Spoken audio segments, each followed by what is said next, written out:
You know F1 2015's broken with Kimi Räikkönen's on pole. Hi guys, what's up, it's Alex here. Today we are here with another Extreme F1 2015 video. Today it's the last to first challenge, so we're starting this race as Lewis Hamilton, 20th place on the grid. It's a 3-lap race and we've got to try and win it. Well, we know we have the best car on the grid, but still this should be a challenge. I mean, it's going to be tough, let's be honest. Once we get into the top 10, even, you know, maybe even top 15, it's going to be tough to overtake cars. It's not going to be like easy overtake like maybe, well, the Manners certainly, and maybe a couple of the cars at the back of the grid. So this should be an interesting challenge here today. I'm not expecting...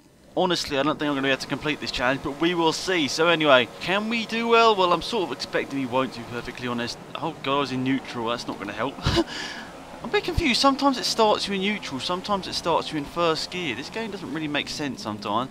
Anyway, we all know the best time to overtake people is down into turn 1, so that's gained us quite a few positions, up to 14th. There's been a crash back there as well. Bit embarrassing for those lads. Anyway, up to Eau Rouge.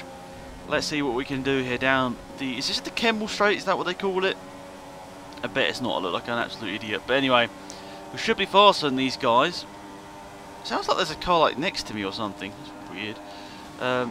Maybe it's Perez. I don't know. But anyway, close up onto Perez under the braking. What's wrong with my wheel? The force feedback's completely gone. I've had some issues with this over the last couple of months, but I just haven't really thought anything on it. But... maybe I need to go back to my Driving Force GT, that will actually work. I've had problems with the G27 ever since I had it. I've had to replace it once. Oh my god, nearly crashed with Kvyat. Can't overtake in the middle sector, so I'm still behind Danny Kvyat here, but down to the bus stop, it should be a place that we can overtake. Let's get her up in this slipstream here. Overtake hopefully a couple of people down to the hairpin. We'll probably get past Kvyat even before the hairpin here. Got to be late on the brakes here. This is incredibly risky. Ricardo just gives us room. That was the king of all dive bombs here, but that is what you need to do in this challenge. You just need to overtake people any way you can. Obviously try not to take them out, which I did with Stevens, I think, but you know, we'll try and overtake as many people as possible. That's the aim. Oh, Naz is very slow there, and well, that was sort of off the track. I get enough comments saying I corner cut as it is. I don't honestly feel like corner cut a huge amount. And it's never on purpose, but you know, that's what half the comments always are. But anyway, you know, if you watched racing in real life, you'd see that's maybe not in Formula 1 maybe, but most racing, that's what they do, they use those sort of lines. I'm sure I'm going to get much hate for saying that. Anyway, Naz was faster than us in a straight line though, even though he didn't have DRS. Isn't corner cutting if you have one wheel on the track? Right, Marcus Ericsson lad. Oh, that is a risky overtake there. That was not exactly the greatest move in the world, but thankfully Kimi Räikkönen's leading here, so it gives us a small glimmer of hope that we're going to be able to complete this challenge here, but not going to lie, it does look a bit too much of a challenge to do here.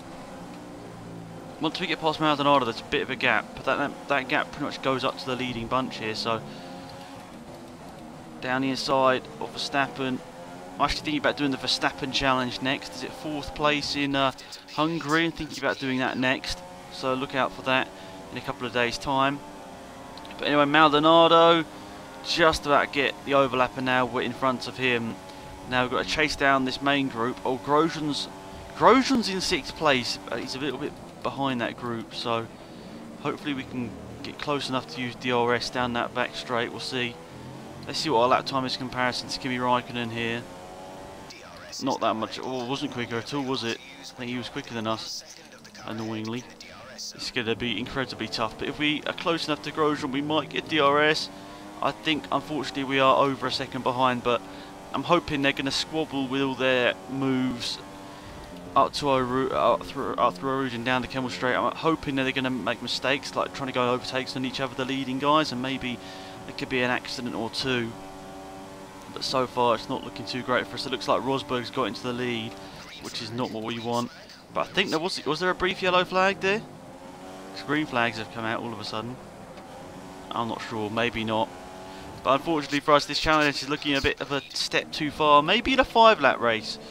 If you want me to retry this challenge in a 5-lap race, I'm sort of assuming already I'm not going to be able to catch them. tried my best, but I don't think it's going to be possible there. Just too far ahead. I didn't get enough time on that first lap of the race. Might not even catch Grosjean at this rate. But yeah, if you want me to do this challenge again in a 5-lap race, I'll be more than happy to do it. I wanted to just see whether it was possible in a 3-lap race, but I don't think it really is, to be perfectly honest. I'm on legend difficulty, of course, as I always am. And it's sometimes tough to beat Rosberg on look at my career mode. It's been tough to beat him on legend difficulty in some races anyway, so starting last place isn't helping me out at all here, but we should have enough speed here to close down on Grosjean. But I was sort of expecting there to be a crash up front, which there wasn't, and well, that's sort of meant that we can't go for an overtake. Okay, we're stuck together. I'm just going to let him back through here. I'm going to end up getting... No! I've ended up Verstappen go through as well. Oh, that was embarrassing, but let's be honest, I wasn't going to win that race anyway. Oh dear, that was not the best challenge in the world result, or challenge result in the world for me there. But let me know if you guys can do it. So basically, you know, just go to a qualifying session, quit the session, and start at the back of the grid in a 3-lap race. I'd really like to hear your responses to this one. I think it'd be an interesting challenge to see whether anyone can actually do it on legend difficulty. I mean, if you look at that, I was probably, if I didn't crash with Grosjean in the end there, I was probably going to be about 6 seconds behind. Maybe 6 seconds behind Rosberg in the end there. So maybe if you're doing 148 all the time, well, if you do 147s maybe in the last 2 laps and a I don't know, whatever on the first lap, you might be there, but it's going to be interesting whether anyone can go at 6 seconds faster in 2 laps. I'd really like to hear your guys' responses to this video. Thanks again for watching. It's been AlexZAfRo out of here. Goodbye.